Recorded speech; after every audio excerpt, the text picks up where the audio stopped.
Hello, it's Dr. C, and welcome to another episode of Rethinking Christian Education. It's the place where we, the Christian education community, we come together and we talk and we learn and grow together in this whole idea of undergirding the church and making disciples. And so let's just kind of jump in. But before we jump in, I want to say thank you to each of you for your comments and your shares and your likes and your tags and everything that you're asking me and that we're able to share in this space is simply because it's what you're asking about, and it's what I am glad to talk about.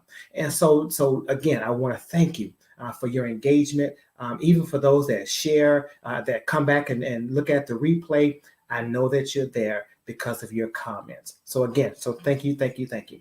So listen, let's think about this. So last week we talked about this whole idea of thinking about teaching and learning, and that the thinking about teaching and learning is one of those components of teaching that takes place off stage. Just like preparing ourselves, thinking about what we're going to teach, thinking about the experience takes place off stage. That thinking about the experience is it and thinking about making sure that the experience is unforgettable and impactful, but it focuses on transferring knowledge, and it focuses on key concepts. When we talk about this whole idea of thinking about the learning and the teaching and learning experience, we focus on transferring knowledge, sharing, transferring knowledge.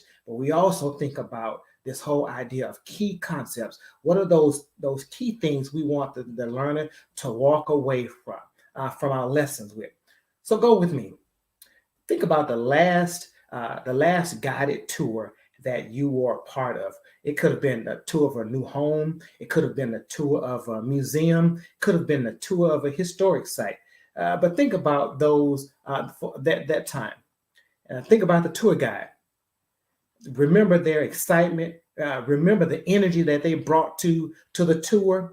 Listen, before you showed up for the tour, they had already started planning what that tour was going to be about. They planned what they would say to you. They planned what path they were going to take. They planned what they were going to show you on the tour. Their intent was to ensure that your experience while on this tour was engaging and informative. Think about the teacher. The teacher, when it comes to teaching and learning, is like a tour guide. There's a certain energy level that comes with teaching that's guiding learning, that's guiding this whole idea of transferring knowledge. And so for today's topic, we're going to talk about planning a teaching lesson. And just like thinking about an unforgettable experience that takes place off stage, so does planning a teaching lesson, teaching experience takes place off stage.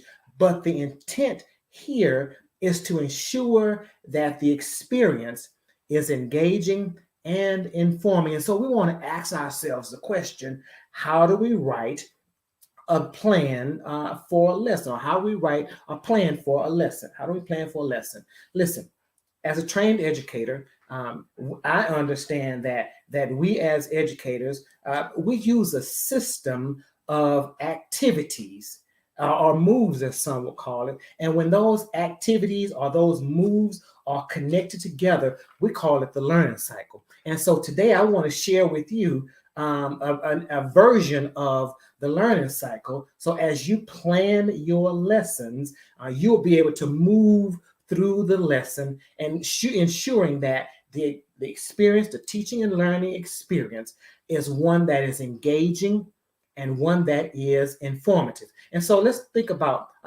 5 activities of a lesson. All right. So activity number 1 is going to be, as soon as I can pull it up, activity number 1 is going to be the lesson starter. And so in the lesson starter, it is where the student focuses his or her attention before the lesson actually begins. Yeah, the lesson starter is that activity that's usually directed by the teacher that helps the student focus on what's about to happen even before the actual lesson starts. Let's take here, for example, you've been told that you've got to teach a lesson on friendship. You want to know where the students are. What is their knowledge? What is their experience with friendship? What do they know about friendship? And then students want to know, what are we about to talk about? Where is this conversation going? The lesson starter helps you to understand where students are, but it also helps students understand where this lesson is going. In that lesson starter, you might start out with a question. What is a friend? So automatically students start thinking, oh, we're going to talk about friends, our friend today, our friendship today.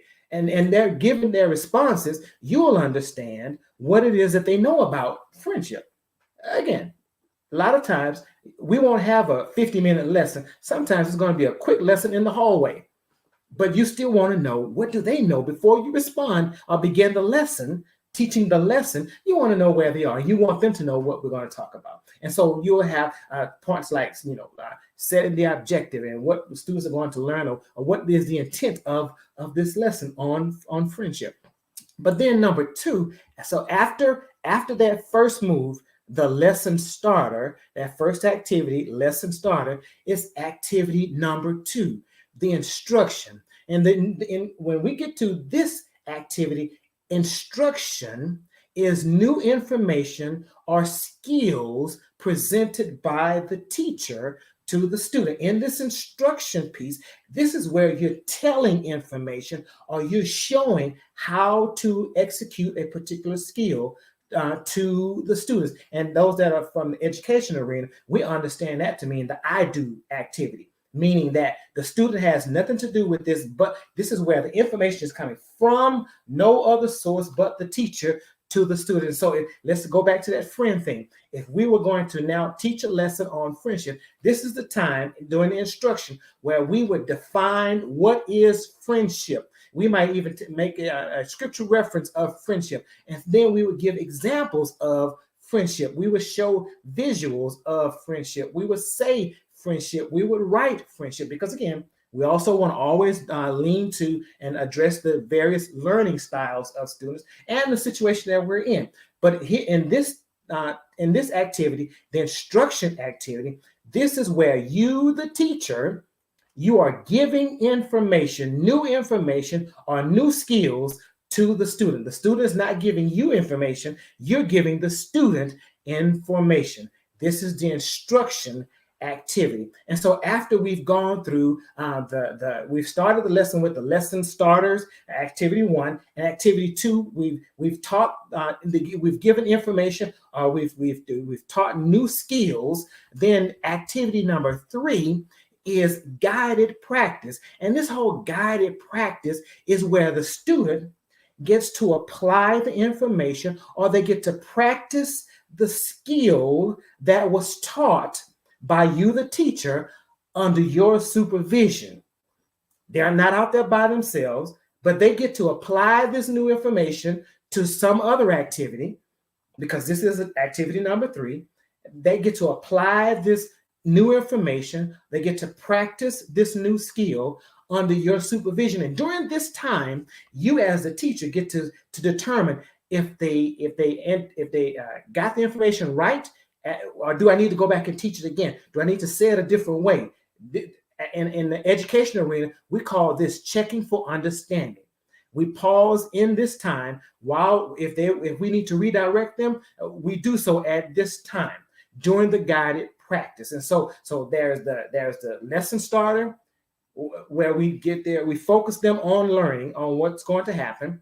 Then there's instruction, where we teach them new information, or we teach them a new skill. And then there is the guided practice, where we apply our practice under teacher supervision. But then there is number 4. Number 4 is independent practice. And independent practice is where the student applies new information or practices new skills based on their own, rather, based on what information or what skill was taught. Teachers refer to this as you do. Again, the instructional piece, I do, the teacher alone. Guided practice, the teacher and the student. We do it together. I do, we do. But in this activity is where the student applies and practices on their own. And so if you're let's extend this whole thing about friendship. If you have taught friendship and together you and your student, you are convinced that they understand what friendship is, you might send them away with homework, where they would now apply what they've learned about friendship to a task. And based on their response on this with this task, you will definitely know whether they understood the concept. All right. And so there's the I do, that's instruction. The we do, guided practice. You do, independent practice. Because again, you do want to make sure that students leave understanding and that they can apply what you taught about friendship to other situations. And so that activity that they do on their own is considered independent practice. And then the final activity of the lesson cycle is what one might consider the lesson closure. And during this lesson closure, this is the time where the teacher and the students, they go back and they reflect and they review the lesson that was taught. They wrap up all of those things that may have come out in the lesson to one more time to make sure that there's a firm understanding of what was taught. And also in this time, this is where the teacher can now extend this lesson to another lesson coming, or they can connect this lesson to real life. They can use this time to share their own experiences with the topic. So if we continue with the theme of friendship, during the closure, we go back and wrap up and review an understanding of what friendship is, and know that the closure doesn't always happen at the end of each lesson. It may happen after a series of lessons, but during this time, this is when the teacher gets to and the students get to wrap up this conversation about friendship and how does friendship apply to my life. How does friendship apply in our lives as Christians? How does friendship connect to the next lesson in discipleship? And so again, that whole idea of teaching a lesson starts with planning a lesson. And a lesson has at least 5 movements or 5 activities per lesson. The first movement or the first activity is the lesson starter. That activity that focuses the student on what's about to happen. That also allows you to understand what do they bring to the table, to the learning experience about the topic that has been discussed. Number 2, instruction, where you are giving instruction, where you are telling, inputting, giving information, new skills. Only you, the I do activity of the lesson. And then there's the guided practice, where you and the student are going over what was taught. Again, you are applying or allowing the student to apply and practice under your supervision to demonstrate their understanding. This is the time where you're checking for understanding. Remember, the I do, we do. The we do is guided practice. Number 4, independent practice. And that independent practice is where the student gets to demonstrate by application or practice that they understand what was taught in the lesson. This is that one activity that the student does on their own, and they demonstrate to you, the teacher, that they grasp the concept. And then at the end of the lesson is the closure, where we wrap up, we extend this lesson, we connect this lesson, we refer the lesson even to our lives, we connect it even to the scriptures. Listen, I love what we do here when we come together. And this whole idea of teaching, gosh, whether you are called to teach in public schools or you're a teacher on your workplace, the lesson cycle, whether it's 50 minutes or 5 minutes, is still the lesson cycle. And if there are any questions that you might have, how does this work for me? I don't teach children. I don't teach in public schools. Listen, reach out to me at drseymour.com. I'd be glad to help you as well as your team, how to break down the Sunday school lesson into bite-sized pieces so that you too can understand it before you attempt to teach it. Listen, brothers and sisters, as you go from this place, listen, tell your friends that we're here every Monday, 8 p.m. Central Standard Time. And in the meantime, I'd like for you to click the like button. We're on YouTube as well, so subscribe to our channel on YouTube. That way, you can always go back and refer to these conversations and share with your team. Make comments, ask questions, share these episodes with all of your Christian education friends and your pastor, and go ahead and tag them so that they'll get it right away. Until we meet again, this is Dr. C saying, have a great day. Have a blessed week.